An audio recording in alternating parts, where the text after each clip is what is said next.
तो मैं जो आज पॉक्सो पर लेक्चर देने जा रही हूँ वो कोचिंग के पॉइंट ऑफ व्यू से ही है, टीचिंग के पॉइंट ऑफ व्यू से नहीं है। वो आप लोगों ने पढ़ना खुद ही है। मैं सिर्फ ये बताऊंगी what are the directions, what is the strategy to understand POCSO.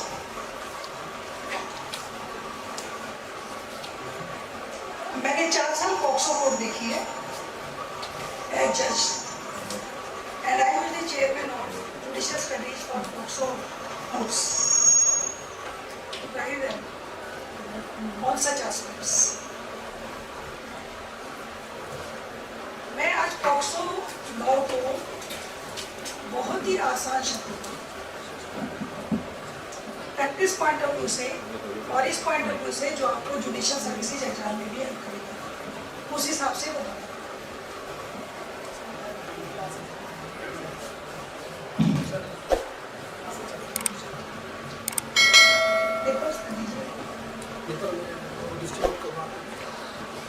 हमारे बैनर तले हम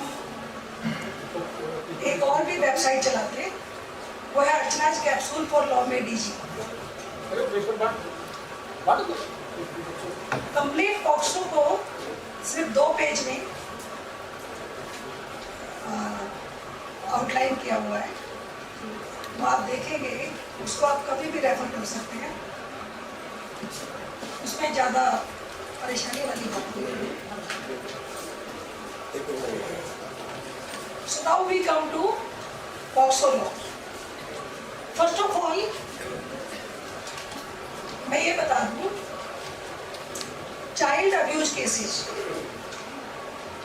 used to be handled earlier also before POCSO law. But in 2012, after the societies observed that there is a rampant scale of child abuse cases which are not being tackled in proper manner, this new act was enacted by the legislature with the object to protect the child from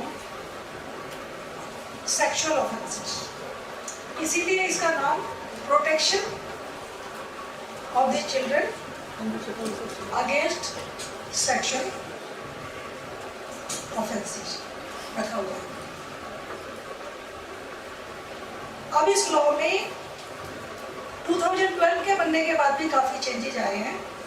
जो recent changes और amendment है वो 2018 में आया है, और आपको ये जान के हैरानी होगी कि अब 2018 के अमेंडमेंट के बाद even capital punishment has been inserted in the POCSO laws.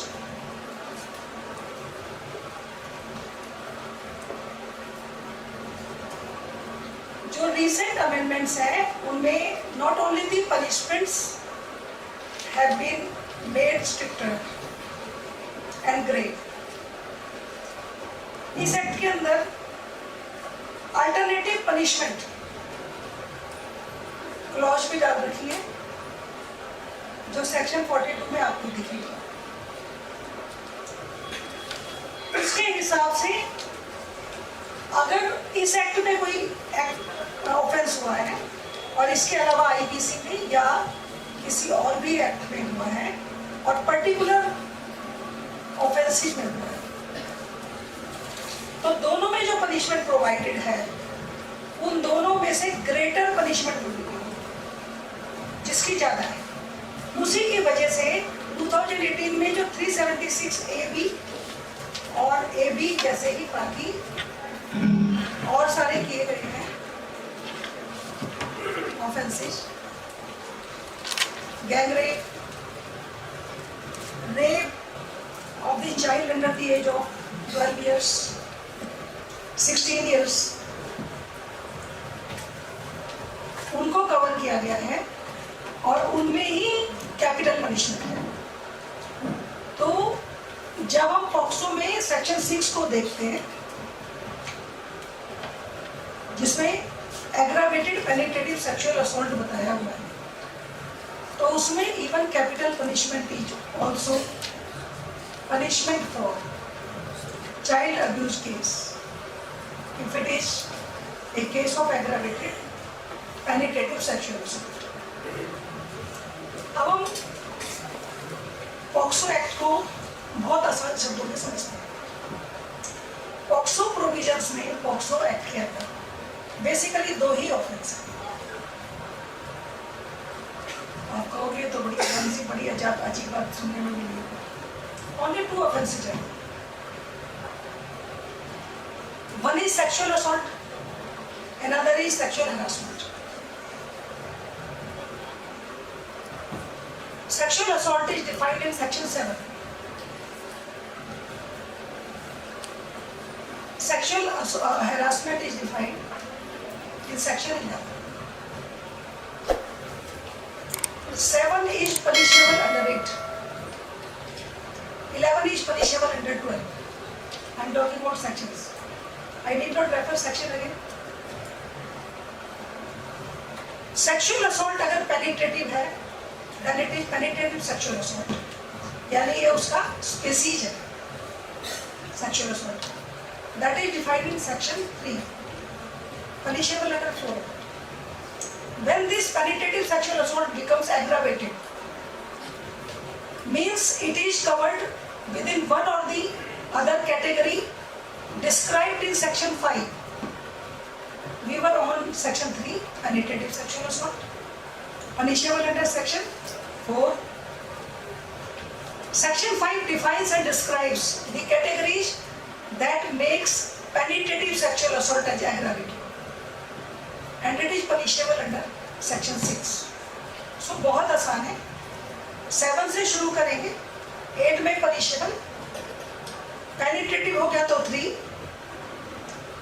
defined in 3, punishable under 4, aggravated defined in 5, punishable under 6.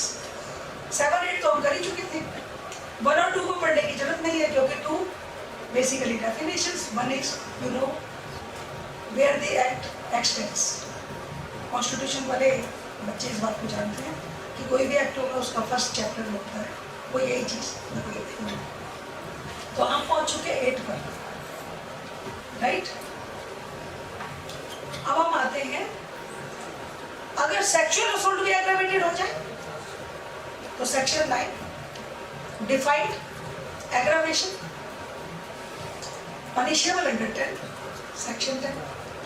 Sexual harassment was under section 11. मैंने पहले ही बताया था 7 और 11. Harassment की punishment is section 10, right? उसके आगे के जो है 13, 14, that is related to pornography. अगर कोई एक्ट ना भी करे, उसको डिपिक्ट करे through any mode, electronic mode और whatever, with sexual intent. Always we have to go by intent, because crime कभी भी खाली एक्ट से नहीं होता है, मेंशन भी चाहिए। एक्ट तो चाहिए सेक्सुअल एक्ट, साथ में सेक्सुअल इंटेंट भी चाहिए, राइट? तो पोर्नोग्राफी एंड पनिशेबल 14, 13, ठीक है। हम अब आगे चले जाते हैं, अबेटमेंट एंड अटेम्प्ट। आईपीसी वाले बच्चे जानते हैं, अगर अबेट किया यानी एड किया करने वाले को, एक्ट करने वाले को अगर हमने सपोर्ट दिया किसी भी तरह का, वो हो गया अबेटमेंट। तो हो गया 17, 16, 17 में पनिशमेंट, 18 इज अटेम्प्ट। अबेटमेंट में पनिशमेंट उतनी ही है जितनी एक्ट करने वाले की। ये पॉक्सो की स्पेसिफिकेशन है। यहाँ अबेट करो या एक्ट करो, सेम पनिशमेंट। यानी सेक्शन 6 में अगर एग्रावेटेड पेनिट्रेटिव सेक्सुअल असॉल्ट है और आपने अबेट कर दिया, जहाँ हो रहा है उस कमरे के बाहर से कुंडी लगा के रख ली कि मैं देखता हूँ बाहर कोई आ ना जाए, तो अबेटमेंट है। एंड कंप्लीट सेम पनिशमेंट, यानी अंदर वाले को कैपिटल मिलेगी तो उसको भी कैपिटल। तो ये बहुत ही डेंजरस और स्ट्रिक्टर पनिशमेंट है। कैपिटल पनिशमेंट मर्डर केसेस में भी रेयरेस्ट ऑफ रेयर केसेस में कही जाती है, पर यहाँ ऐसा कोई प्रिंसिपल नहीं है रेयरेस्ट ऑफ रेयर केसेस। वहाँ तो कम से कम सेंटेंसिंग के टाइम पर एडवोकेट साहब कह सकते हैं, it is not covered within one of the rarest of rare cases, but here capital punishment. हम लोग 18 तक चले गए थे। अटेम्प्ट में half of the punishment to the punishment provided for the act, right. 19 से लेकर 22 तक is a procedure of reporting of the matter. हम इसको क्लियर भी करेंगे आगे।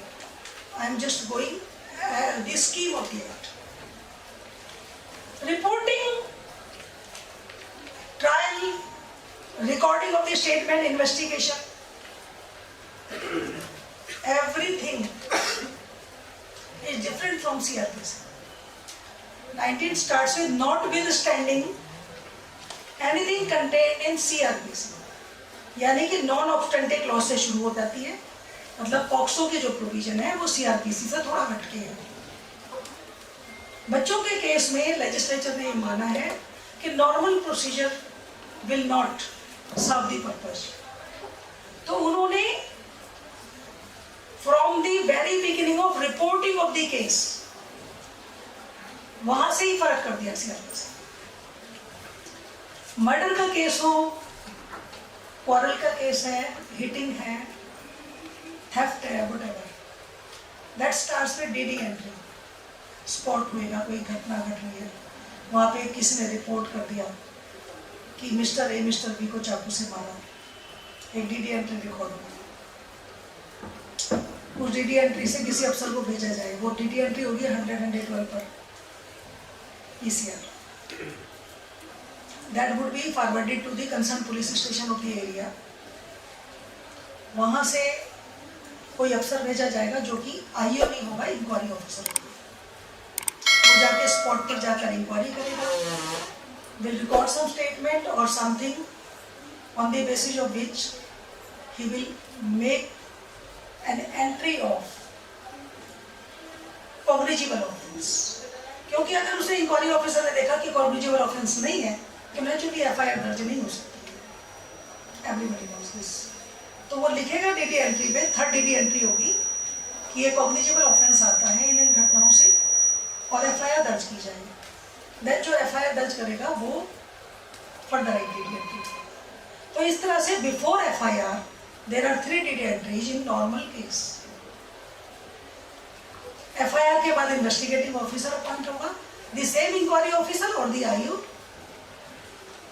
may be different depending on the nature of offense committed, but इस POCSO में रिपोर्टिंग ऑफ द मैटर भी थोड़ा सा डिफरेंट है। बच्चा may not report the matter, क्योंकि बच्चे को हो सकता है ये भी ना पता हो कि some wrong is committed with her.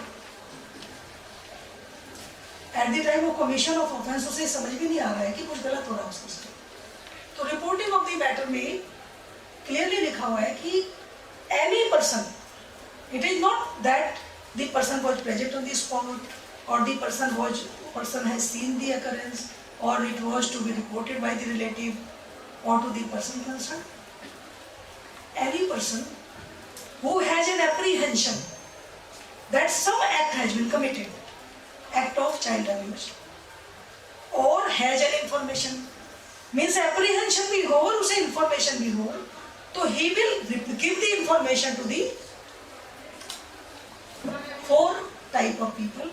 जुराइल unit है, police unit, concern police station है, 100 पर भी कर सकता है, एक हेल्पलाइन नंबर भी दे रखा है चाइल्ड के लिए, उस पर भी रिपोर्ट कर सकता है। That reporting itself would be complete for registering the FIR. So very simple procedure has been enacted in the POCSO act. इसलिए कुछ लोग पॉक्सो एक्ट को कंप्लीट कोड कहते हैं। इसमें not only the substantive law has been provided, the complete procedure also has been initiated. Report होने के बाद जो मैटर होगा, रिपोर्टिंग से भी बहुत सारी चीजें बना रखी है।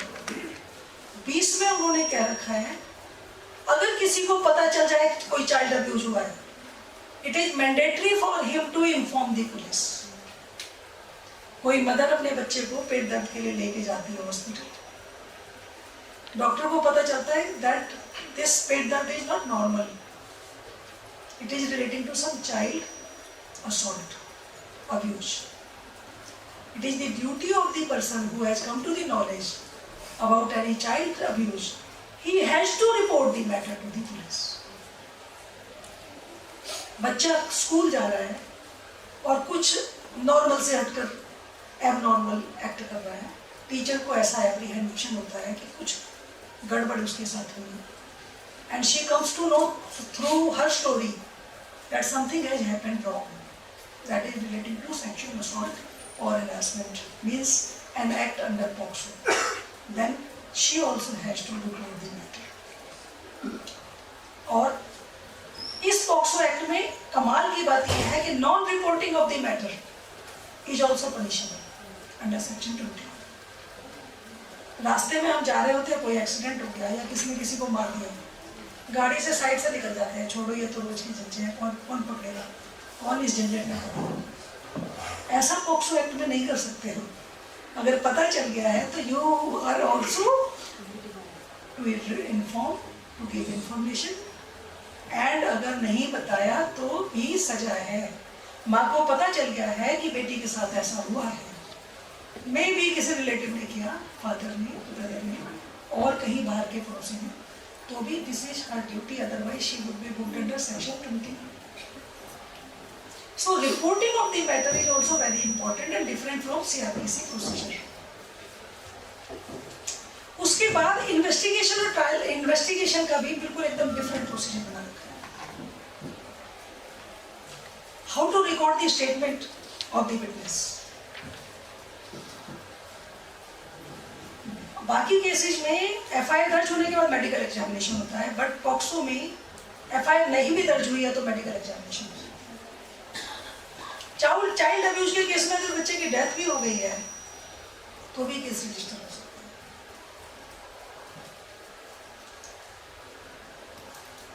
कोई कंप्लेनेंट नहीं भी है तो victim.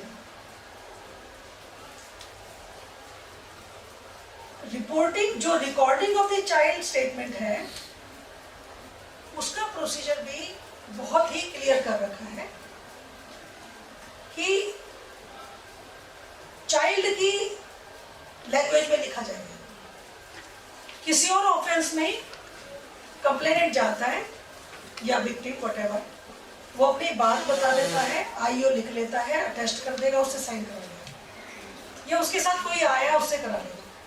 That is also good procedure to register case. But यहाँ recording of the statement of the child भी एक different procedure provide कर रखा है. उसमें बता रखा है कि चाइल्ड की लैंग्वेज में whatever, जिस भी भाषा में बोलता है, अगर उसकी भाषा ऐसी है जो हमारी कोर्ट की लैंग्वेज या थाने की लैंग्वेज नहीं है, तो एजुकेटर या इंटरप्रेटर को भी बुलाया जाएगा, ट्रांसलेटर को भी बुलाया जाएगा. जब भी उसकी स्टेटमेंट होगी उसके साथ कोई बैठेगा. बाकी केसेज में कहते हैं कि बाहर जाओ, हम इनकी सुन लेंगे, अपने आप कर लेंगे जो हमारे को समझ में आता है.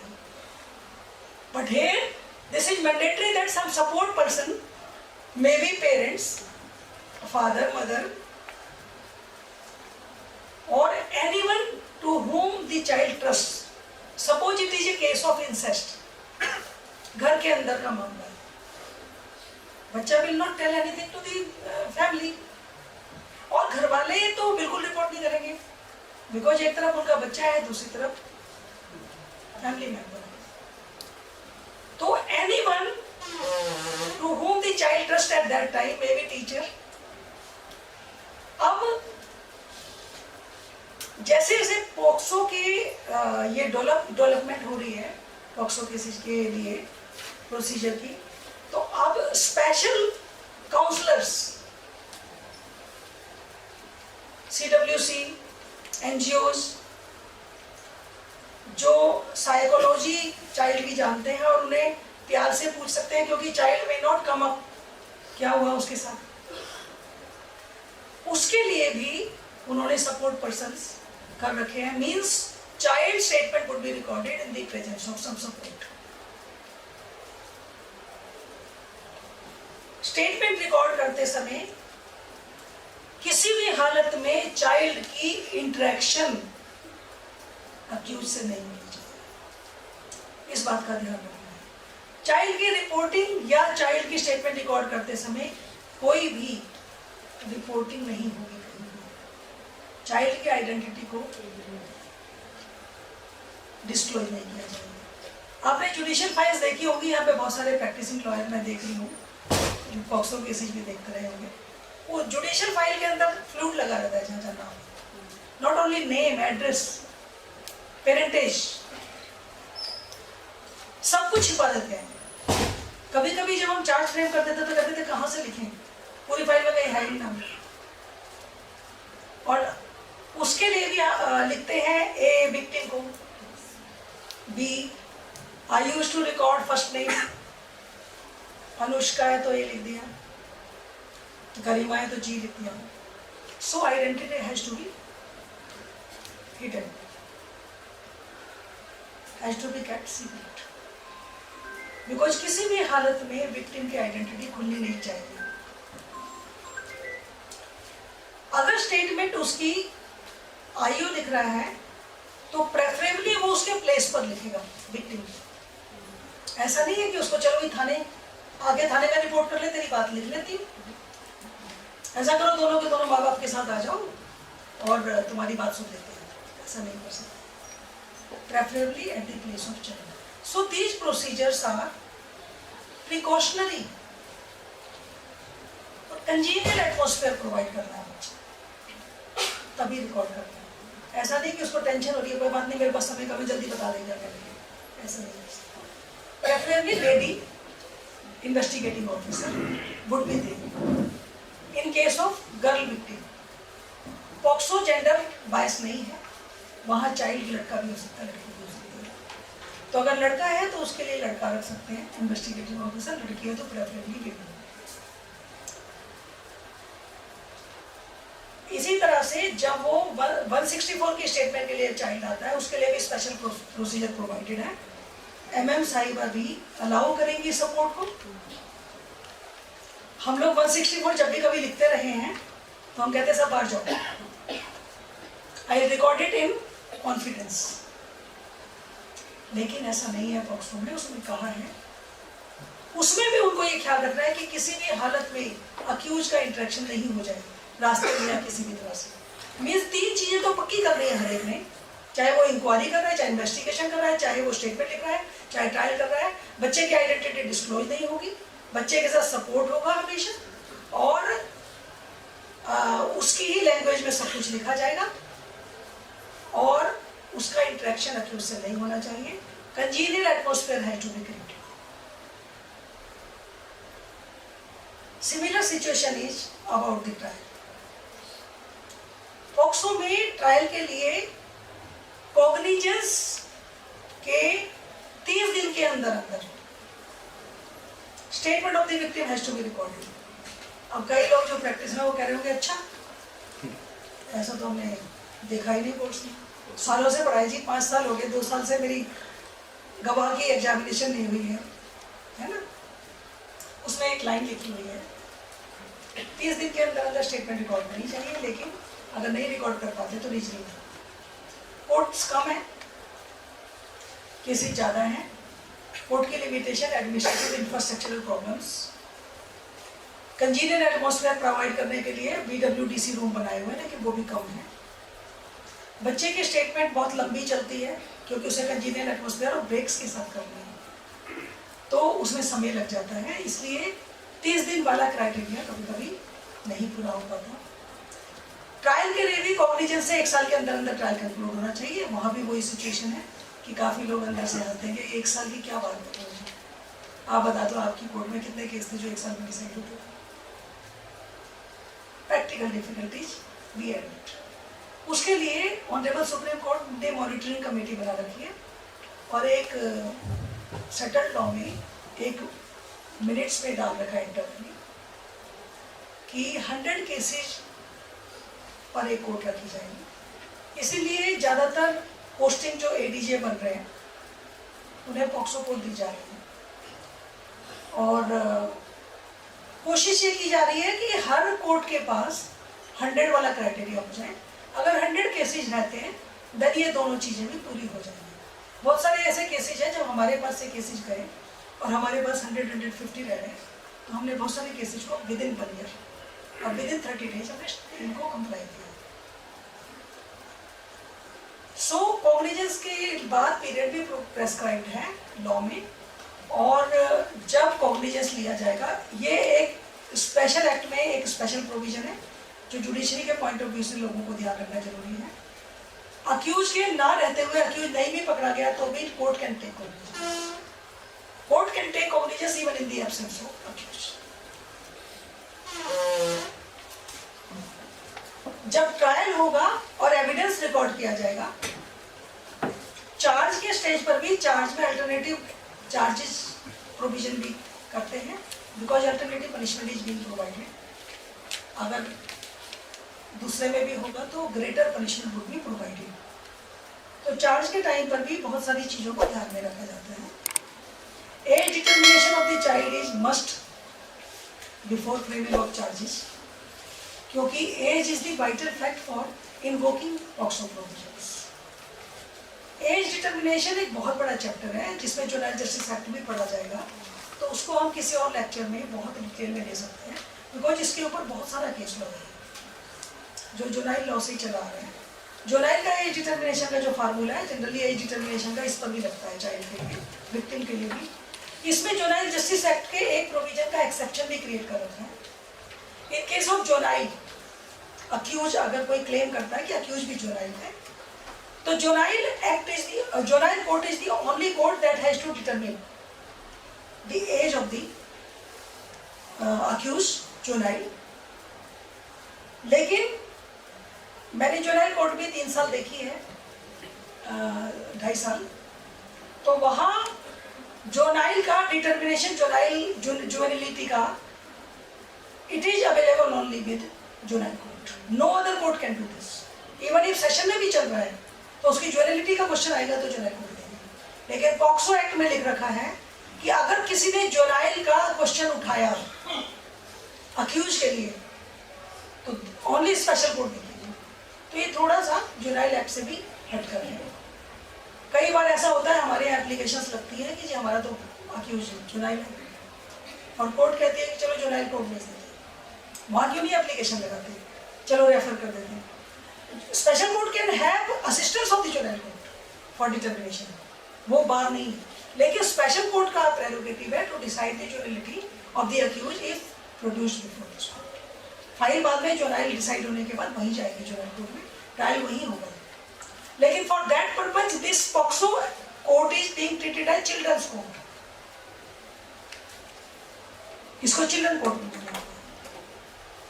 जो जुवेनाइल कोर्ट से भी केसेस 16 से 18 के बीच वाले आएंगे जिनमें कि जुवेनाइल कोर्ट ये कह देगा कि इसका ट्रायल सेशन कोर्ट में होना चाहिए, वो केसेस भी पॉक्सो कोर्ट में ही आते हैं, because POCSO court has been declared as children court also.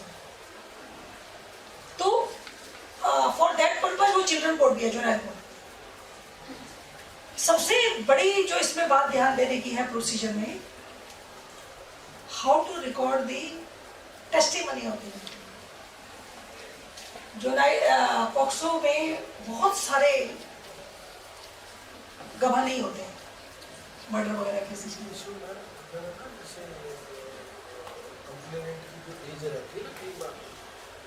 कुछ लोग ये ले आते हैं, आधार कार्ड ले आए, कुछ लोग स्कूल से सर्टिफिकेट आ गया, कुछ लोग स्कूल के रजिस्टर की एंट्री ही लेके आ गए कुछ। हाँ, मैंने वैसे तो अभी ये बताया था कि एज जो है बहुत बड़ा चैप्टर है जिसको हम माइन्यूटली बहुत धीरे धीरे एक अलग लेक्चर में करेंगे, पर सर ने क्वेश्चन कर दिया है तो मैं वो वाले का जवाब दे देती हूँ कि विक्टिम की जो एज है, अगर डिस्प्यूटेड फैक्ट्स हैं ये ले आए। मैंने आपको बताया था कि चार्ज से पहले ये डिटरमिन होना बहुत जरूरी है कि जो विक्टिम है वो अंडर द एज ऑफ 18 है, यानी कि चाइल्ड है, नहीं तो पॉक्सो ही लोगों के लिए होगी। तो बहुत ज़्यादा जो प्रैक्टिस वाले लोग हैं उनका सबसे बड़ा इशू यही आता है कि विक्टिम की एज में अगर डिस्प्यूटेड फैक्ट्स हैं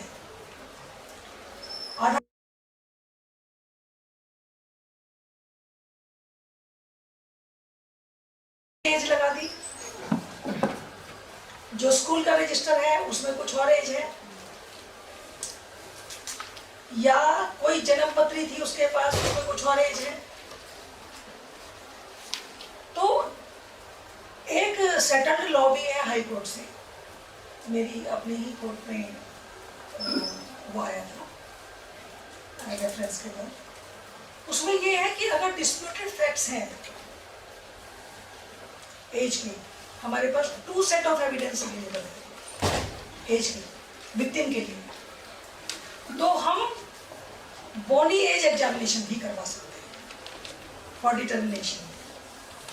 दूसरा, बहुत सारे सेटल्ड लॉ है जो ये करता है, ossification test, ossification test radiologist से, बॉडी एग्जामिनेशन टेस्ट रेडियोलॉजिस्ट से, ओसिफिकेशन टेस्ट।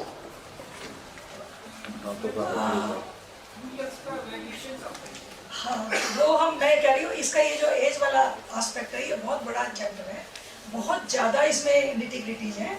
तो इसके लिए छोटे लेक्चर में जब हम पॉक्सो का ओवरव्यू कर रहे हैं उस वक्त से बात नहीं बनेगी, तो उसके लिए आप मुझे, मैं सर को बोलूँगी किसी वक्त मैं स्पेसिफिकली आऊँगी और मैं एज डिटर्मिनेशन ऑफ विक्टिम इस पर बाकायदा, क्योंकि लव भी बहुत है उसके ऊपर, मैं किसी वक्त इसको पूरा का पूरा कवर करूँगी, क्योंकि वो थोड़ी सी बात से नहीं पूरा होगा। मार्जिन वाला प्रॉब्लम भी है। इस सबको मैं एक लाइन में कह सकती हूँ अभी, whenever there is a dispute of the age of the child, there is settled law that in case of 2 set of evidence about the age of the child, the favorable set of evidence to the accused would be taken into consideration. लेकिन charge की stage पर कभी कभी courts नहीं मानते, क्योंकि वो इसे mixed question of law and facts मानते हैं, और वो कहते हैं कि आपके पास 3 सेट ऑफ एविडेंस है, तो एविडेंस की बात आ गई ना, तो एविडेंस को you have to come and prove.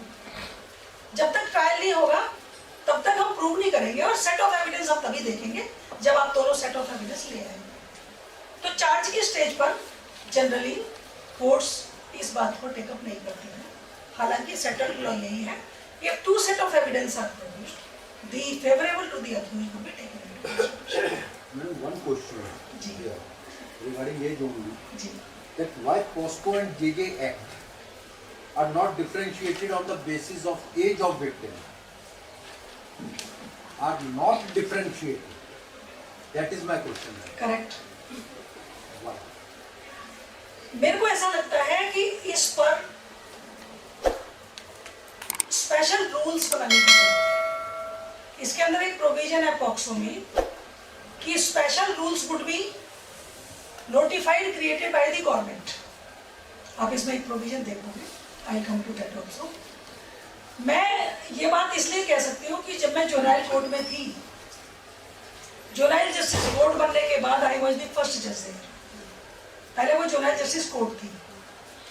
2000 के बाद, अमेंडमेंट के बाद मेरी 2001 में पोस्टिंग हुई थी, उस वक्त ये बोर्ड बन गया था जीजी। तो जुनाइल जस्टिस एक्ट के रूल्स फ्रेम नहीं हुए। उस वक्त हम एज के लिए उसी सिचुएशन में थे जो यहाँ विक्टिम की एज की, तो फिलहाल वहाँ के रूल्स को फॉलो करते हैं एज डिटर्मिनेशन के लिए। मुझे लगता है कि in times to come rules would come, क्योंकि I was member of that committee also जब रूल्स बने थे। सोशल वेलफेयर मिनिस्ट्री उसको कंट्रोल करती है जुनाइल जस्टिस एक्ट। तो रूल्स बेसिकली मुझे लगता है कि रिक्वायर्ड है, मतलब this is my personal opinion. और वो क्योंकि रूल्स नहीं है अभी एज से रिलेटेड, तो जुनाइल जस्टिस एक्ट वाले रूल्स वो फॉलो करते हैं। 10th का सर्टिफिकेट चाहिए या गवर्नमेंट अथॉरिटी का सर्टिफिकेट ले लीजिए। अगर आपने मेडिकल सर्टिफिकेट या हॉस्पिटल का देना है तो उसके साथ सपोर्टिंग करोगेटिव एविडेंस दो। मैंने कहा एज ऑफ विक्टिम के लिए थोड़ा सा ज़्यादा समय हमें चाहिए, जिसके लिए हम अलग से, और उसके लिए ऊपर केस लॉ भी होगा, क्योंकि उसके साथ जुनाइल जस्टिस एक्ट भी कनेक्ट हो जाएगा, राइट। तो हम आगे प्रोसीड करते हैं trial of the victim. Trial में बेसिकली होता है विक्टिम की एग्जामिनेशन। पॉक्सो कोर्ट के अंदर जो एविडेंस विटनेसेज हैं वो ज़्यादातर या तो विक्टिम होगी, उसके पेरेंट्स होंगे, डॉक्टर्स होंगे मेडिकल एग्जामिनेशन के लिए, और आईओ होगा जो नेचुरली बाद में ही पहुंचा है। तो बेसिक जो एविडेंस है वो है विक्टिम का। पॉक्सो एक्ट ने उस पर बहुत ध्यान दिया और मैंने ये कोर्ट होल्ड किया तो मुझे पता है कि एडवोकेट्स को बड़ी डिफिकल्टी आती थी। उसके अंदर एक पॉइंट है, एग्जामिनेशन अचीव करते हुए प्रोसिक्यूशन या क्रॉस एग्जामिनेशन करते हुए काउंसिल या री एग्जामिनेशन के टाइम पर जो भी पार्टी करेगी, questions would not be asked directly to the victim. ये सीआरपीसी से और किसी भी प्रोविजन प्रोसीजरल लॉ से बिल्कुल हटके प्रोविजन है, जिस पर बहुत बार क्वेश्चंस उठे हैं। मुझे लगता है कि शायद कुछ अमेंडमेंट्स भी आगे फ्यूचर में देखने को मिले इसमें, क्योंकि लोगों का ये क्वेरी होता है, हम लोग भी फेस करते थे कि जो हम और this questions have to come through the court. पहले आप सवाल पूछिए, सवाल बताइए जज को, जज साहब बताएंगे विक्टिम को, victim will answer and the जज साहब विल रिकॉर्ड इट। तो बीच में एक मीडिया है, और जब भी कभी मीडियम होता है तो विषय होना नॉर्मल है। मैं एक ही बात शर्मा जी को बता दूं, शर्मा जी आपको बताएंगे कि मैडम ने ऐसे कहा था, एग्जैक्टली नहीं बता पाएंगे until and unless it is recorded, कि पूरा रिकॉर्ड करके सुना दें कि मैडम की देखो ये बोला है, कोट एंड कोट करके। सो ये जो मीडियम है ये बहुत बार क्वेश्चन होता है कोर्ट में भी, क्योंकि बहुत बार वकील साहब ये बोलते हैं कि जी मैंने क्रॉस एग्जामिनेशन में सवाल ये पूछा नहीं था जो आपने बच्चे से पूछा है, और जो बच्चा जवाब दे रहा है मेरे सवाल का आंसर ही नहीं है, और जो आप लिख रहे हैं वो मैंने पूछा ही नहीं। पीपी के साथ भी ऐसा होता है एग्जामिनेशन चलता है, लेकिन this is the system created. और अब तो वीडियो कॉन्फ्रेंसिंग रूम्स बना दिए। अब बच्चा क्योंकि इंटरेक्ट नहीं करेगा, दिस इज ऑल्सो प्रोसीजर, मैंने बताया आइडेंटिटी डिस्क्लोज नहीं करनी है, बच्चे को कंजीनियल एटमॉस्फेयर देना है, अक्यूज इंटरेक्ट नहीं करेगा विक्टिम को। एग्जामिनेशन कैसे होगा, rule of law adversary system कहता है अक्यूज देखेगा सुनेगा क्या कह रहा है मेरे खिलाफ। अक्यूज एक कमरे में बैठा है, वहां से वो देख नहीं सकता, वो देख सकता है, विक्टिम जो है कहीं और बैठी है, थ्रू वीडियो कॉन्फ्रेंसिंग कनेक्ट हो रही है, उसके साथ एक सपोर्ट पर्सन है। बहुत बार ये क्वेश्चन उठता है जी हमने तो इसने उसको कंजीनियल करने के चक्कर में बता दिया सब कुछ सपोर्ट पर्सन ने, ये एविडेंस विशेष हो जाती है, गवाह जो है ट्यूटर्ड हो गया। कई बार ऐसा भी होता है कि सपोर्ट पर्सन जो होते हैं वो एडवोकेट्स में लिए गए हैं, अपॉइंट किए गए हैं, लेकिन उनको प्रॉपर ट्रेनिंग नहीं है how to reproduce the same question. आपने मेरे को सवाल पूछा, मैंने बताया, the support person will ask the question again, not only one media, two media जाएंगे। वीडियो कॉन्फ्रेंसिंग सिस्टम में आप लोगों के वीडियो रूम है सर? जी है। तीन रूम। ये माना जाता है कि बच्चा जो है वो उसे ये पता चलेगा कि मेरी गवाही हो रही है, तो वो शायद बताएगा कुछ, तो एक सपोर्ट पर्सन उसके साथ बिठा देते हैं एज ए फ्रेंड, और वो एज ए फ्रेंड पूछती है कि बेटा बताओ आपके साथ क्या हुआ था, या फ्रेंड तुम हमें मुझे बता दो, कोई और नहीं सुन रहा बात, तुम पूरी की पूरी बात बता दो मुझे, और फिर मैं बता दूँ, मैं अपने पास ही रखूंगी। इस कॉन्फिडेंशियलिटी के साथ child tells her story there, we hear it through video conferencing and we record it. तो 3 मीडियम्स हो जाते हैं, वहां से यहाँ पहुंचता है, यहाँ से यहाँ पहुंचा, यहाँ से यहाँ पहुंचा। सो ये रिकॉर्डिंग वाला जो प्रोस्पेक्ट है, जो प्रोसीजर है, वो थोड़ा सा और मुझे लगता है कि डेवलप होने की जरूरत है। हालांकि इन पर बहुत मॉनिटरिंग कमेटी भी देख रही है, हाई कोर्ट की भी, ऑनरेबल सुप्रीम कोर्ट की भी, तो ये चीज़ें प्रोसीजरली गाइडलाइंस बहुत सारी बनी हुई है। हम कई बार हमसे कोई क्वेश्चन पूछा जाता है, हम कहते हैं क्वेश्चन पूछ नहीं सकते हैं, प्लीज रीड द गाइडलाइंस। तो बच्चे के एग्जामिनेशन से रिलेटेड गाइडलाइंस बनी हुई है। हो सकता है कि इस चीज़ में डेवलपमेंट आगे with the passage of time, but the one line procedure is that child victim से डायरेक्ट क्वेश्चन नहीं पूछा जाएगा ड्यूरिंग एग्जामिनेशन और क्रॉस एग्जामिनेशन में। जब बच्चे की एग्जामिनेशन होगी तो उसे कंजीनियल एटमॉस्फेयर में रखना है, ब्रेक्स दिए जाएंगे उसको। ये थोड़ा सा ये भी प्रोसीजर हटके है बाकी क्रिमिनल प्रोसीजर से। बहुत लोगों का ये क्वेश्चन उठता है कि इसे ब्रेक्स दे दिए, जैसे कि लंच से पहले कई बार बच्चा ये कहता है कि मुझे अब नींद आ रही है, अब नहीं बताना चाहता या आई am not comfortable. Gang rape का केस है, 4 काउंसिल्स बैठे हुए हैं, 4 अक्यूज हैं, वन बाई वन हर एक की बारी आने वाली है। हर एक का स्टेक्स इन्वॉल्व है, कैपिटल पनिशमेंट तक का, because gang rape means aggravated. So it is very difficult. बच्चे को लंच से पहले करा, उसने 1 घंटे की गवाही के बाद बोल दिया कि sorry I am not able to, I am not comfortable. उसको फिर कोल्ड ड्रिंक वगैरह दी जा रही है, लंच दिया जा रहा है और कहा जा रहा है कि ठीक है लंच के बाद करेंगे तुम। तो ब्रेक्स देना, this is a new procedure adopted in POCSO act. ये प्रोविजन के अंदर लिखा हुआ है, सेक्शन 33 आप करेंगे और आगे पूरे प्रोसीजर में देखेंगे तो आपको ये पता चलेगा कि ब्रेक्स देना is being provided in the POCSO act. बहुत छोटा सा एक्ट है, जब हम गो थ्रू करते हैं उसके एक एक वर्ड एक एक सेंटेंस जरूरी है। ब्रेक्स देना है, कंजीनियर एटमॉस्फेयर रखना है। अगर उसे मान लीजिए कोई बात नहीं समझ में आई है, इंटरप्रेटर भी यूज कर सकते हैं, एजुकेटर भी यूज कर सकते हैं, एक्सपर्ट्स भी यूज कर सकते हैं ड्यूरिंग एग्जामिनेशन। एंड हर बार एक मीडियम ऐड हो जाएगा तो हर बार गवाही इनिशिएट होगी and stakes are very high. बहुत बार ये कहा जाता है कि लंच हो गया, बच्चा अपने पेरेंट्स के साथ मिल रहा है और उन्होंने सारी की सारी बता दी कि अब आगे क्या बताना है, आईओ भी मिल रही है। इस तरह के क्वेश्चंस बहुत बार आते हैं, बहुत उठते हैं और ये ऑब्जेक्शंस हमें देखने ही पड़ते हैं। तो ये जो प्रोसीजर है थोड़ा नॉर्मल क्रिमिनल प्रोसीजर से हटके है और हमें ही समझना जरूरी है। चाइल्ड के केस में ऐसे प्रोसीजर को बनाया गया है। अगर आप वेस्टर्न कंट्रीज का देखेंगे, जब ये रूल बने थे, गाइडलाइंस बनी थी एग्जामिनेशन का, I was also one of the member of that committee, तो पूरे के पूरे वर्ल्ड से चाइल्ड अब्यूज के केसेस उनका प्रोसीजर देखा गया था।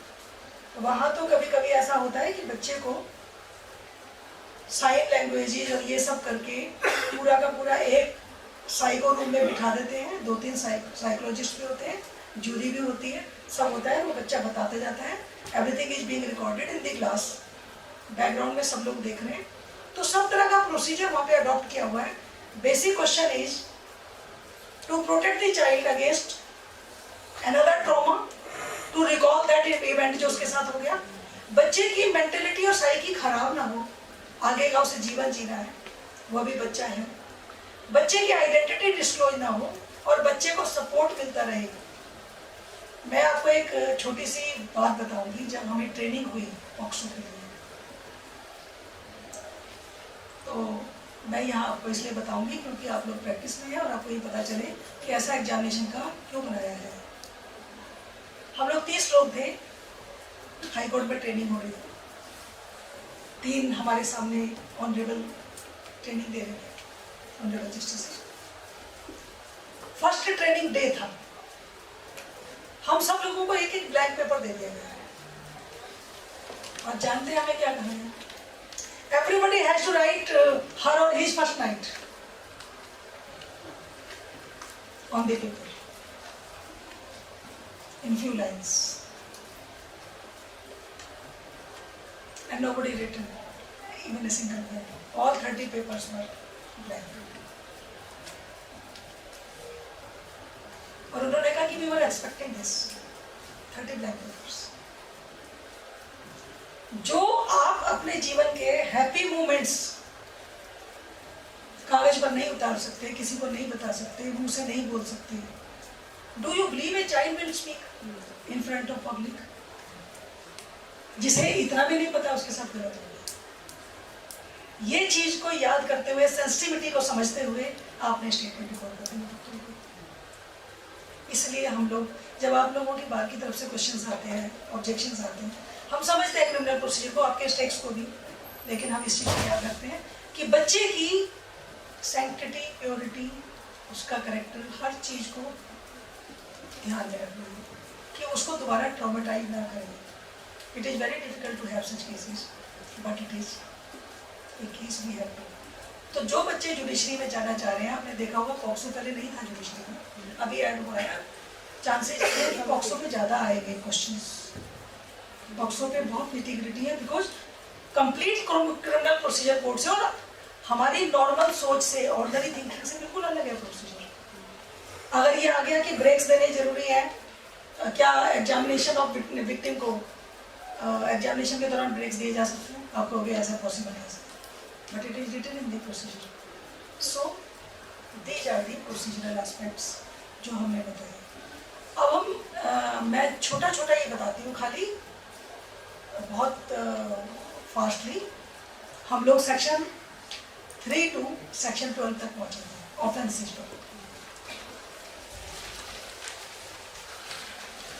Section 3 is penetrative sexual assault. Sexual assault जो है, बेसिकली हम सेक्सुअल असॉल्ट और सेक्सुअल हैरेसमेंट के बीच में डिफरेंस समझेंगे। दो ही ऑफेंस है इसके अंदर। सब कहते हैं कि कोर्ट में जाते हैं, समझ में नहीं आता कोर्ट क्या कह देता है, लिखा क्या होता है। कंप्लेंट में तो बनी नहीं रहता है, हैरासमेंट ही नजर आ रही है, असॉल्ट तो है ही नहीं, क्योंकि पनिशमेंट दोनों की बहुत ही फर्क है। It changes the nature of offence. तो हमें मोटा मोटा एक बात समझना है, सेक्सुअल असॉल्ट और सेक्सुअल हैरासमेंट में बेसिक डिफरेंट है बॉडी कॉन्टेक्ट, और उसकी डेफिनेशन सेक्शन 7 में जब आप पढ़ेंगे तो आपको ये क्लियर आएगा। Wherever there is a contact, physical body contact, then it is assault. When everything is being done with sexual intent, otherwise it would be sexual harassment. 11-12 में खबर हो जाएगा। सेक्शन 7 को मैं किसी एक को कहूंगी जो नया बच्चा है, वो लाउडली रीड करेगा क्या?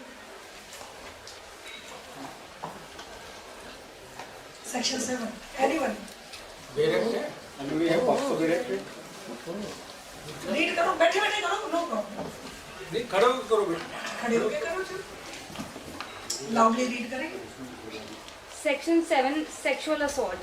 Whoever with sexual intent touches the vagina, penis, anus or breast of the child, or makes the child touch the vagina, penis, anus or breast of such person or any other person, or does any other act with sexual intent which involves physical contact without penetration is said to commit sexual assault. ये section ये बता रहा है physical contact, touching must है to come within this section assault. लेकिन इस section में एक खास बात ये भी है कि पहले earlier it was relating to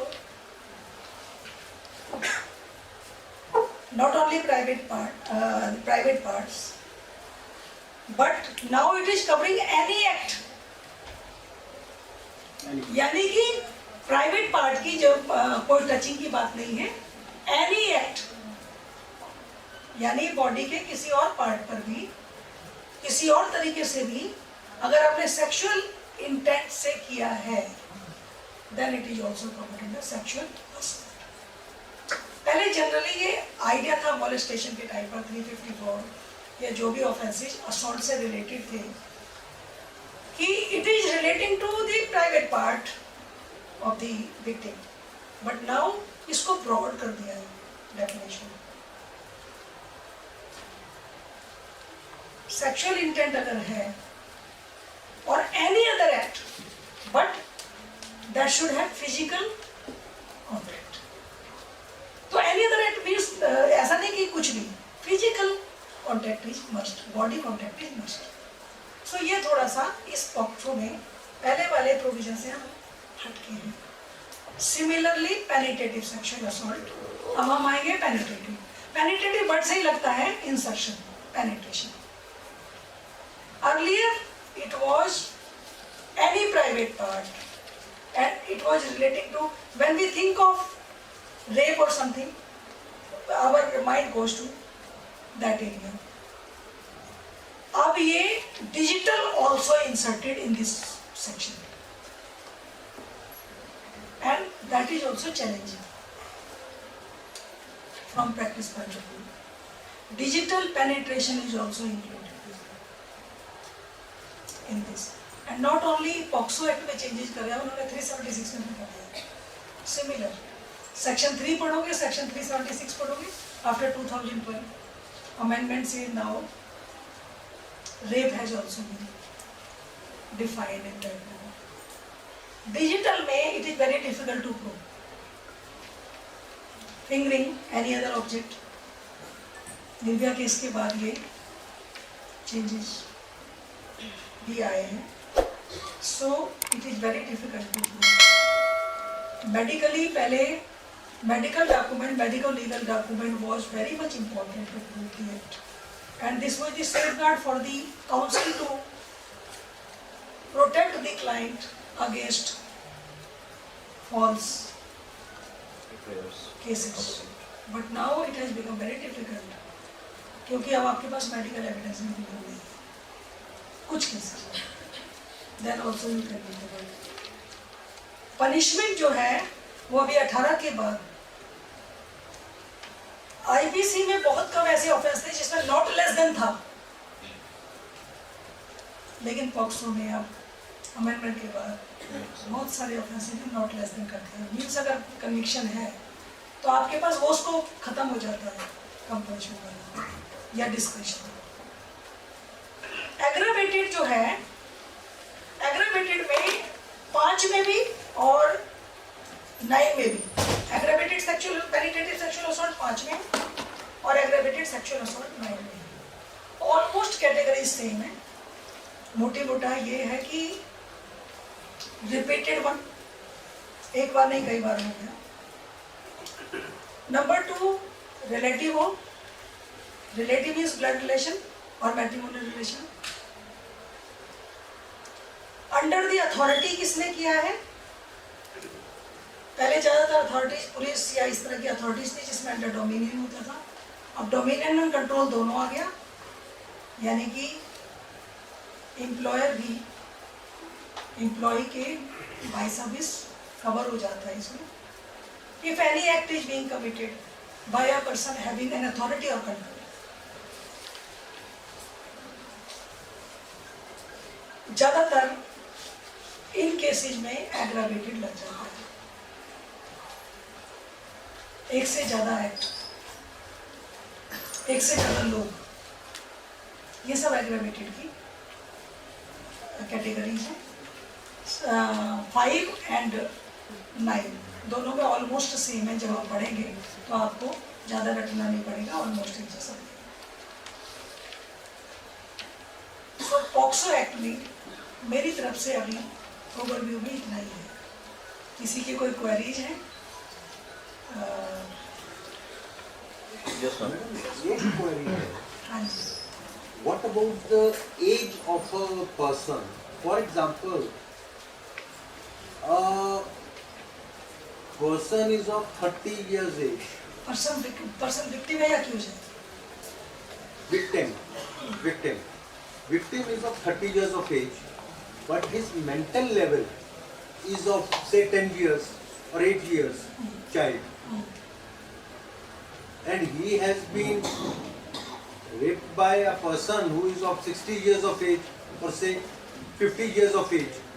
Mental age. इसके लिए clearly as section 2 mental age section 2 Mental age में की बात कर रहा हूं। नहीं मैं एक मिनट एक second। मैं आंसर कर रही हूँ उसका। सेक्शन 2 में जो चाइल्ड डिफाइंड है, हम उससे थोड़ा नहीं जा सकते। डेफिनेशन क्लॉज जो होती है वो इसलिए होती है कि इस एक्ट के हिसाब से दिस इज द डेफिनेशन। जी मैडम, बट मेंटल एज तो हम देख सकते हैं ना Sir, उसका। sir, one thing I make you very clear. Once you read the criminal law, it has to be interpreted very strictly. Presumption and assumption are not allowed in criminal law. Definition अगर 18 years लिखा है तो 17 साल 11 महीने और 25 दिन भी है तो माइनर माना जाएगा। ये नहीं कह सकते आपके उसकी मेंटल। बस उन्होंने एज की बात की है, that is a physical. Very simple, वो सेक्शन 2 में जो डिफाइंड है they are bound by. Ma'am, I need a solution. As per notification test, the juvenile delinquent is either 17, 18 or 19. So which under section 7, which provision is favorable to me? बेटा मैं आपको classification test ये सारा मैंने आपको अभी बोला, as इतना बड़ा चैप्टर है कि मैं उसके लिए अलग से आपको बताऊंगी, क्योंकि मैंने जुराइल कोड भी 3 साल देखा है और पॉक्सो कोड भी 4 साल देखा है, तो मैं I would be able to justify myself, और उससे करेक्टेड केस लॉ भी बहुत है, but it is such a chapter जिसको हम आपकी भाषा में एकदम से नहीं बता सकते, है ना। We will concentrate on that subject only. Ma'am 2 question. Good evening ma'am. Ma'am POCSO में एक चीज मैंने यूनिक देखी, मुझे यूनिक लगी, सेक्शन 29। हाँ, मैंने अभी 29-30 अलग से बताऊंगा मुझे बस इतना आपके क्वेश्चंस के बाद, क्योंकि 29-30 जो है प्रिजम्पशन पर है, जी आज ही और हाँ अभी बताऊंगी, लेकिन मैं पहले जो मैंने अभी सारा ओवरव्यू करा है, मैं उस पर मुझे पता है बहुत सारे पेट में बुलबुले होंगे और प्रैक्टिकल लॉ को जानने के लिए मैं हाँ जी बताएं, पूछें।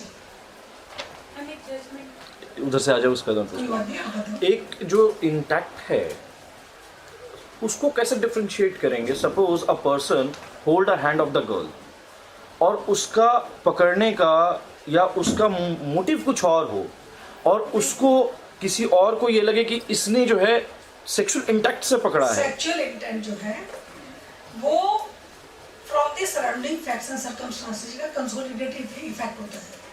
इसको सिर्फ इतना से समझ लीजिए, जब आपके पास कोई क्लाइंट आए या आपको जुडिशियल भी देना है,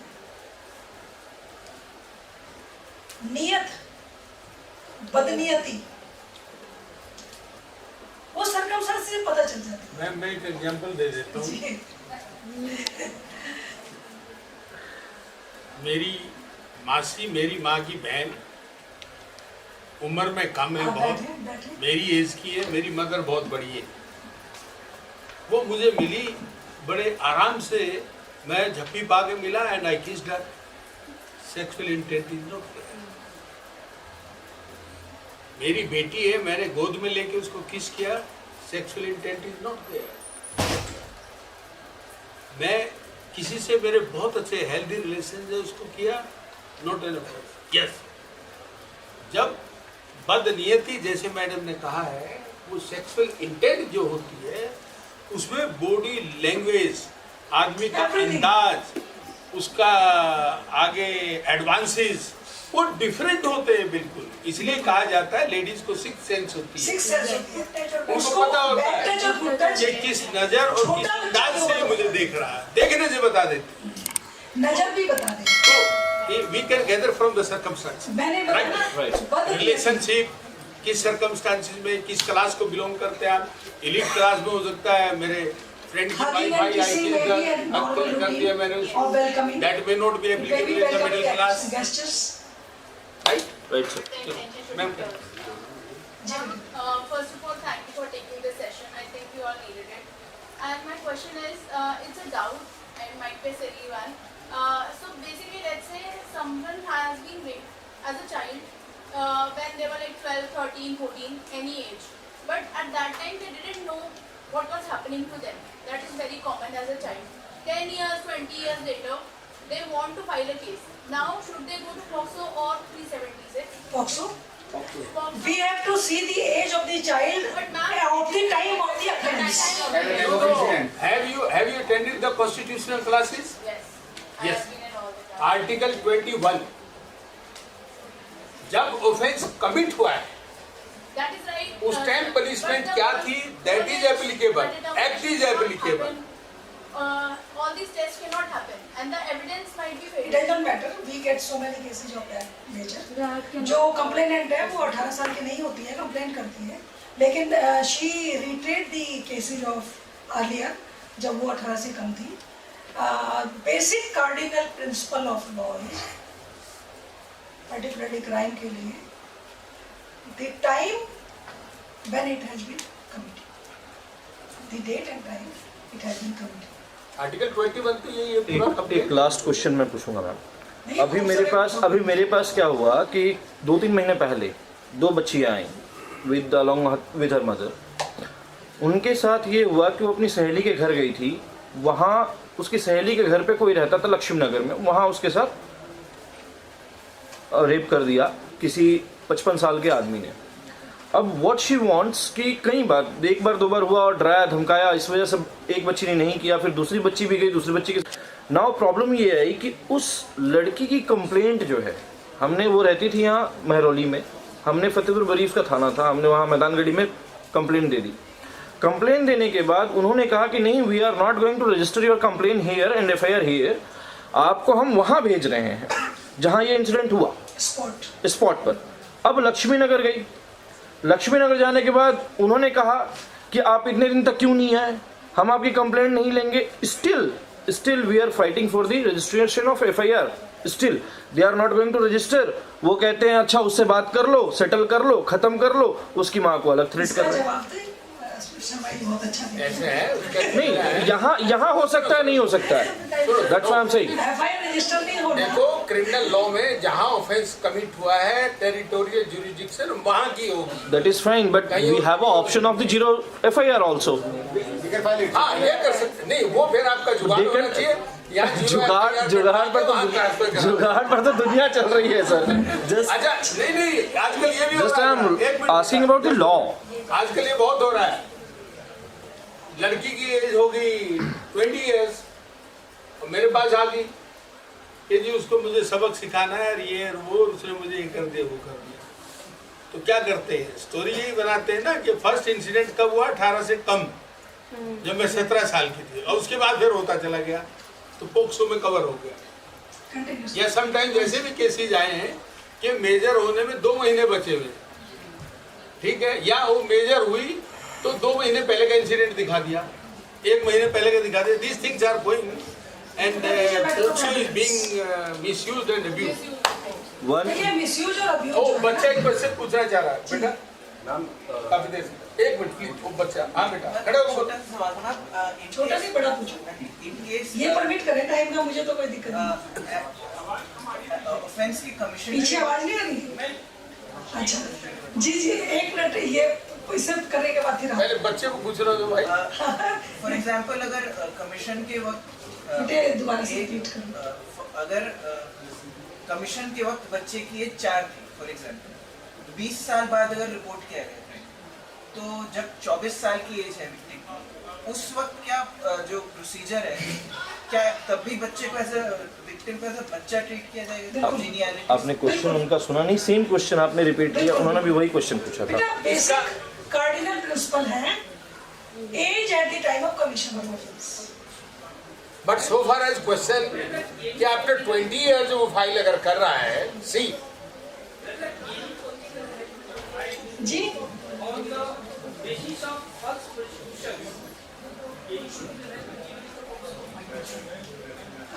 क्या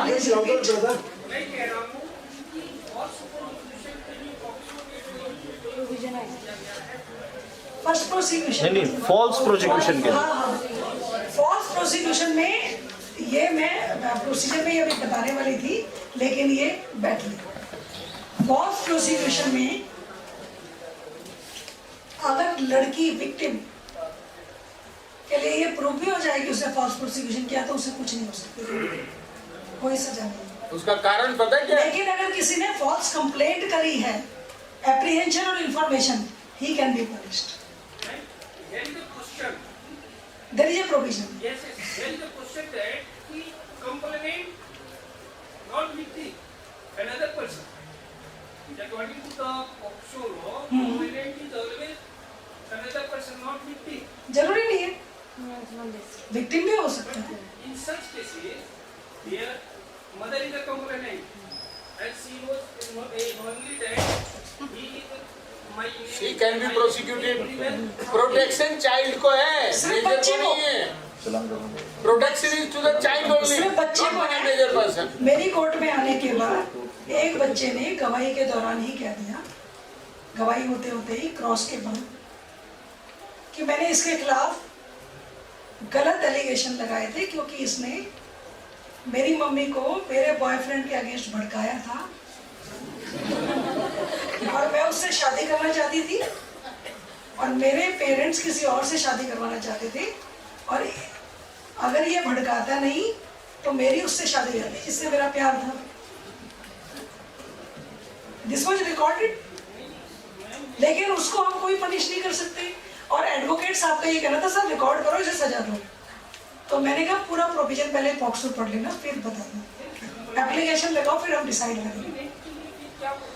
जी अरे हो तो गया, इट इज इसके अंदर लिखा हुआ है पॉक्सो में। अगर कंप्लेनेंट चाइल्ड है, माइनर है, मैंने जो पेपर दिए ना उसमें माइनर को प्रोटेक्शन है, मेजर को कोई प्रोटेक्शन नहीं। कोई भी मैलिशियस कोई प्रोसिक्यूशन भी। करता है मेजर आदमी, उसी बच्चे के लिए अगर उसके पेरेंट्स से कंप्लेंट की होती है तो पेरेंट्स पर मैलिशियस प्रोसिक्यूशन। अगर माँ अबेट कर रही है बच्चे को, तुम ये बोल दो, abetment is there, she can be punished there also, why not?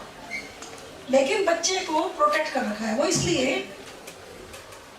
क्योंकि बच्चों के लिए माना जाता है कि अगर हम उनको पनिश करने का लगा देंगे प्रोविजन तो हो सकता है कि रियल केसेस आने भी बंद हो जाएंगे। बच्चे बहुत जल्दी डर जाते हैं। बाद में अगर कोर्ट में प्रूव हो गया मैंने झूठ बोला है या मेरी बात को सच्चा नहीं माना गया, मुझे प्रोसिक्यूट कर सकते हैं, तो बच्चे डर जाते हैं। इसलिए बच्चों को प्रोटेक्ट कर रखा है। बच्चों के मामले में लेजिस्लेचर इज वेरी सेंसिटिव। मैंने आपको बताया कि हम लोगों को जब ट्रेनिंग दी जाती थी सेंसिटिविटी की, तो बहुत सारी ऐसी चीज़ें कराई जाती थी, बहुत सारी ऐसी चीज़ें बताई जाती थी कि हम लोगों की बैच पर सेंसिटिविटी बढ़े। तो बच्चे के मामले में थोड़ा सा इस एक्ट हाँ को मैडम क्वेश्चन। जी हाँ We are going to talk of sexual assault and sexual harassment. Yeah, but without the sexual part of it, there is so much assault and there is so much harassment to children which also comes under POCSO, right? It is protection of children against sexual But we talk of 109, Offenses. 9 है under this thing and all that stuff. sexual offenses. It is POCSO. Protection बेटा title को पढ़ो थोड़ा सा, title के ऊपर The protection of children from sexual offences Act. offenses. But when I work with the domestic helpline and all, so many times there are cases like this and they say keep complaining to POCSO. नहीं ma'am, They are complaining No, but no. that is not covered. अगर sexual intent नहीं है उसके Sexual intent नहीं है, sexual act and नहीं है। POCSO is not attracted for that. Sexual intent भी और sexual act are नहीं है। there, अगर माइनर है उसमें वो एट्रोसिटीज एक्ट अलग से हो गया, फिर प्रिवेंशन ऑफ उसके लिए अलग चाइल्ड provisions एक्सप्लॉइटेशन, उसका एक एक्ट है अगेंस्ट द एक्सप्लॉइटेशन। वो एसडीएम उसमें रेड करता है, एसडीएम पकड़ता है, वो फाइल होता है, separate act is there for that. मेरे पास एक ऐसा मैटर था जिसमें मैंने ट्रांसफर कर दिया था केस को कि पॉक्सो अटैक नहीं हो रहा उसमें। जी भाई सुनो, पहली बात कोई यहाँ ना कोई बात नहीं। ये क्लास है एग्जाम के लिए, कंसल्टेंसी मुकदमे समझने के लिए नहीं है। कोई बात नहीं। आपका पॉक्सो एक्ट से रिलेटेड कोई क्वेश्चन है स्टैट्यूटरी, सुन लो। एक्ट का प्रोविजन समझ में नहीं आ रहा, वो पूछो। अब मुकदमे थोड़ा लड़ोगे यहाँ पे, वो तो एंडलेस हो जाएगा। हाँ कोई सेक्शन बताओ। नहीं कोई बात नहीं, आप बात पूछिए। 498 का मुकदमा मैंने एंटीसेप्टिक लगाई मदर की तरफ से, उसमें दोनों बच्चे माइनर आ गए जिसकी शादी हुई। वहाँ पे आईओ की रिपोर्ट आती है कि पॉक्सो बैठा है, तो क्वेश्चन ऑफ ला आ जाता है कि हाँ पॉक्सो। मैंने कहा कि जैसा मेरा मैं भी माइनर हूँ, मेरे लिए क्या नहीं बैठा। तो अगर वो अक्यूज माइनर है ना तो उसका केस जुलाई में चलेगा, शादी होगी। पॉक्सो एक्ट लगेगा। दोनों की शादी हो गई सर, दोनों माइनर है, दोनों माइनर है। नहीं अट्रैक्ट होगा उसके लिए। सुनो कमीशन में जाता अगर इसमें ऑफेंस बना दिया ना, हिंदुस्तान में अगर आप लोगों ने देखा होगा, फैमिली लॉ को जब पढ़ेंगे आप लोग, फैमिली लॉ में आप लोग पाएंगे कि पहले ये प्रोविजन लाया जा रहा था, जब फैमिली लॉ बनाया जा रहा था कि मैरिज का रजिस्ट्रेशन मैंडेटरी होना चाहिए। चाइल्ड मैरिज रजिस्ट्रेशन कब होगा? जब आप मेजर होंगे। तो उसमें ये हो गया था कि अगर ये मैंडेटरी कर तो दिया that is not a तो marriage at all. हिंदुस्तान में 60-70% लोगों की तो मैरिज नल एंड वाइड हो जाएंगी। इस बात का आर्गुमेंट डॉक्टर राजेंद्र प्रसाद ने किया था उस टाइम। नेहरू जी कह रहे थे नहीं होना चाहिए, रजिस्ट्रेशन मैंडेटरी होना चाहिए शादी है। का। मैंने भी कंप्लेन दी। तो जब शादी अगर है, they are married, then POCSO can not be attracted. शादी तो सर मैंने नहीं कहा होगी। है? They are still minor. He said they are still minor. अरे भाई सुनो, अगर मान लो राजस्थान में आए दिन आता है, 10 साल की लड़की है, 12 साल का लड़का, शादी कर दी, फेरे कर दिए, आता है नहीं आता? Then it will not be valid marriage. Marriage is voidable, not wide. See the difference. एब इनिशियो वाइड नहीं मानी जाएगी, वाइडेबल मानी जाएगी। लेकिन अगर चैलेंज नहीं किया, उनसे बच्चे हो या कुछ भी हो, थोड़ा हटके जवाब देती हूँ। अगर दोनों बच्चे हैं, शादी हो गई उनकी, ड्यूरिंग इन्वेस्टिगेशन पता चला लड़की और लड़का दोनों माइनर हैं, एक सेकंड, सवाल, अगर लड़का और लड़की दोनों माइनर प्रूव हो गए ड्यूरिंग इन्वेस्टिगेशन, लड़का ज्वेनाइल हो गया और लड़की हो गई माइनर, मतलब हुआ। अब आप ये कहते हो पॉक्सो अट्रैक्ट होगा कि नहीं होगा? अगर फैक्ट्स में ये आता है कि दोनों की शादी कंज्यूमेट हुई है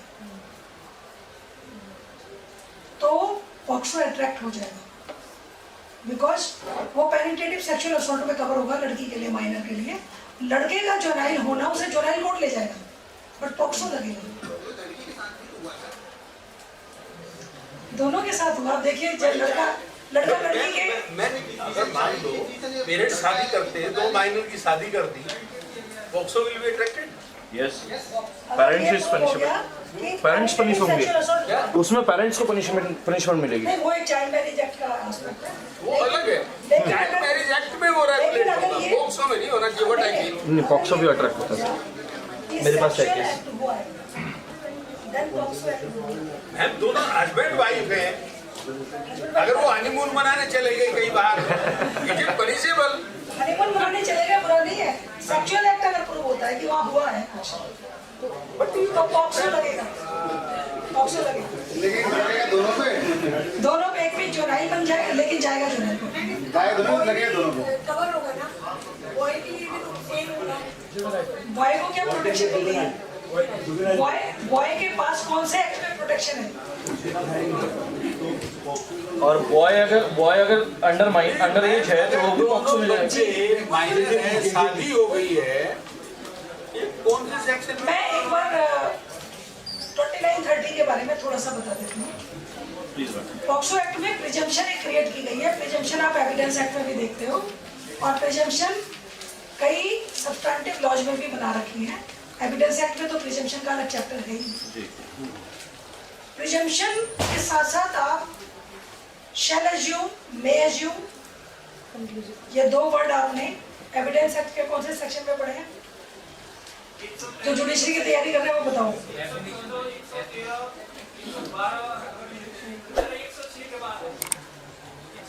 अंदाजा मत लगाओ, अगर एडीजे बनना है तो अंदाजा नहीं। मैं शैल एज्यूम और मे एज्यूम की बात कर रहा हूं। सेक्शन 4 शैल एज्यूम का मतलब क्या है? सेक्शन 4 क्या कहता है? इट इज मैंडेटरी, मतलब need not be proved, it be assumed as proved. May assume means it needs the proof to corroborate, right?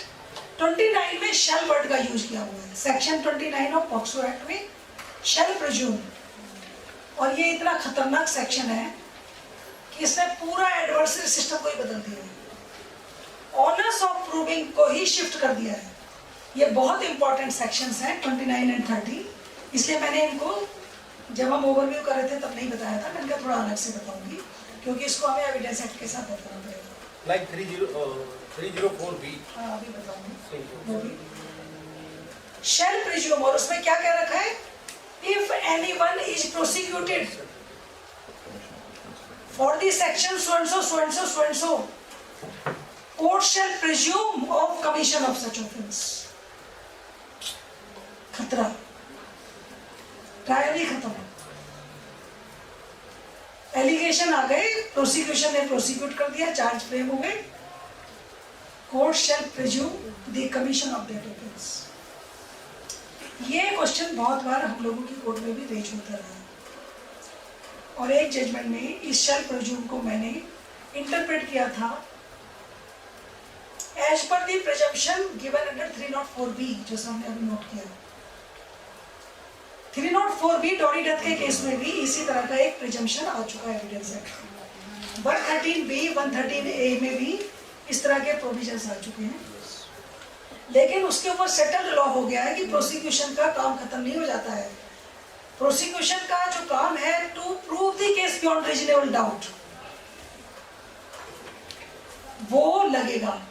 उसी की कोरोलरी करते हुए मैंने खुद अपनी एक जजमेंट में ये अडॉप्ट किया था कि shall presume will not discharge the burden of the prosecution to prove it beyond reasonable doubt. And it was upheld. And उसके बाद ये सेटल्ड हो गया था, कई केसेस में सेटल्ड हो गया कि shall presume, वैसे shall presume है, but it is not discharging the burden of the proof on the prosecution. Prosecution first has to prosecute. Because इसमें लिखा है unless contrary is proved, means prosecution को कुछ नहीं करना है, accused जाएगा वो अपना डिफेंस प्रूव करेगा। आप बेटा रीड करो चलिए। एक मिनट में बच्चों, आप एक ध्यान से समझो मैडम ने क्या कहा है। एविडेंस एक्ट में क्या लिखा है? Self presume. उसका इंटरप्रिटेशन एविडेंस एक्ट है किसी के पास? Need not be proved. अपने मोबाइल में सेल्फ प्रिज्यूम आ गया तो क्या है? Need not be proved. Section 4 को पढ़ो। Now question is May presume. Whenever they it is shall presume. Self presume is there. shall presume. Whenever it is directed by this act that the court shall presume a fact, it shall regard such a fact as proved unless and until it is disproved. Right? मतलब this is honors of proof. इस party ने हमारा law of evidence क्या कहता है? जब मैं law of evidence बताऊंगी, लेक्चर सर अलाउ करेंगे तो who asserts shall prove. This is the proof rule. Onus burden of proof किस पर जाएगा? जो भी कहेगा उसे प्रूव करना है। तो प्रोसिक्यूशन एलिगेशन लगा रहा है, he has to prove, it has to prove, but shall presume changes the position. उसको नहीं प्रूव करना जो असर्ट कर रहा है, कॉन्ट्ररी को प्रूव करना है until disproved. कोर्ट तो अज्यूम कर लेगा प्रूव। इसी तरह से सेक्शन 29 में कहते हैं अनलेस कॉन्ट्ररी इज प्रूव्ड। ये अनलेस डिस्प्रूव्ड भी नहीं, कॉन्ट्ररी इज प्रूव्ड मतलब अगर ये कहा है कि पेनिट्रेटिव सेक्सुअल असॉल्ट हुआ है, उसे कॉन्ट्ररी प्रूव करना है कि नहीं हुआ है। Section 29 presumption as to certain offences where a person is prosecuted for committing or abetting or attempting to commit any offence under sections 3, 5, 7 and section 9 of this act, the special court shall presume that such person has committed or abetted or attempted to commit the offence as the case may be, unless the contrary is proved. Unless the contrary is proved. Disproved की भी बात नहीं करते हैं, accused को contrary proof करते हैं। तो ये थोड़ा सा पॉक्सो में ये बहुत खतरनाक प्रोविजन है, जो जुडिशरी वालों को भी बहुत ध्यान से पढ़ना है। लेकिन आपने एक बात देखी है, अब मैंने क्योंकि सेक्शन हटवा दिया आपको, इसमें सेक्सुअल हरासमेंट नहीं है। 3, 5, 7, 9 राइट। अब आपको पूरे पॉक्सो में सेक्शंस कभी नहीं मिलेंगे, 7 से चलोगे इधर चलेगा उल्टा, ठीक है। 7, 8, 9 7 के साथ चलेंगे, 9, 10 7 से 10 तक राइट। तो ये और 30 भी सेम चीज है। नॉट ओनली एक्ट के बारे में कह रहा है ये सेक्शन 29 में, एक्ट सीरियस मेंटल स्टेट भी प्रिज्यूम्ड माना जाएगा। 30 कहता है mental state, culpable mental state would be assumed, मतलब कि सेक्सुअल इंटेंट भी अज्यूम्ड मानी जाएगी। सेक्सुअल इंटेंट अगर मान लीजिए प्रोसिक्यूटेड हुई, अगर मान लीजिए एलिज हुई, तो उसको भी मानो। 30 is also saying the same thing. बच्चे आपका आंसर मिल गया? I'm bus एक चीज last, unless contrary is proved में preponderance of हाँ ये बाद में बताएंगे, ये बहुत खतरनाक, ये बाद में बहुत डिटेल की चीज है ना। ma'am in detail. Ma'am, I have a question. Let's say there is a lecternine procedure. So this was what I have observed myself in one case. That was kind of my first case where I observed the lacuna in the whole procedure of the POCSO court, where there was an open court proceeding, there was no camera proceeding, and the victim was forced to get hostile on her day of evidence. So what do you suggest happens in that matter? Irregularity of court procedure will not vitiate the trial. This is a cardinal principle of law. CrPC आप पढ़ाएंगे sir तो Ma'am, can High Court take motu cognizance? vitiates the proceeding. Not at all. 436. 461. हाँ 461 yes 460 and 461 दो 460 देखिए कुछ उसमें कार्डियल दिया हुआ प्रिंसिपल कहाँ लोग सीट हैं, होंगी प्रोसीडिंग, कहाँ नहीं होंगी। उनको प्रैक्टिस के टाइम पर भी जुडिशरी में भी पूरा पूरा याद रखिए। चलो 5:30 हो गए अब। कब का ऑफेंस होएगा, right? Is there any difference between POSCO and POCSO? जो मैडम बड़ी मजेदार चीज है। POSCO पॉस्को गलत है। And POCSO. It's my judgment है, इसमें भी लिखा हुआ है ma'am, ERA versus State Government of India। Madam, it's already overruled by. बेटा जजमेंट को, केस लॉ को किसी वक्त फुर्सत में पढ़ेंगे। मैं आपको जजमेंट पढ़नी और उसकी अंडरस्टैंडिंग बताऊंगी कैसे पढ़ना है। वैसे पॉक्सो जो है, ये जो ऊपर का टाइटल है ना, उसको पूरा पढ़ के देखो, उससे पता चलता है।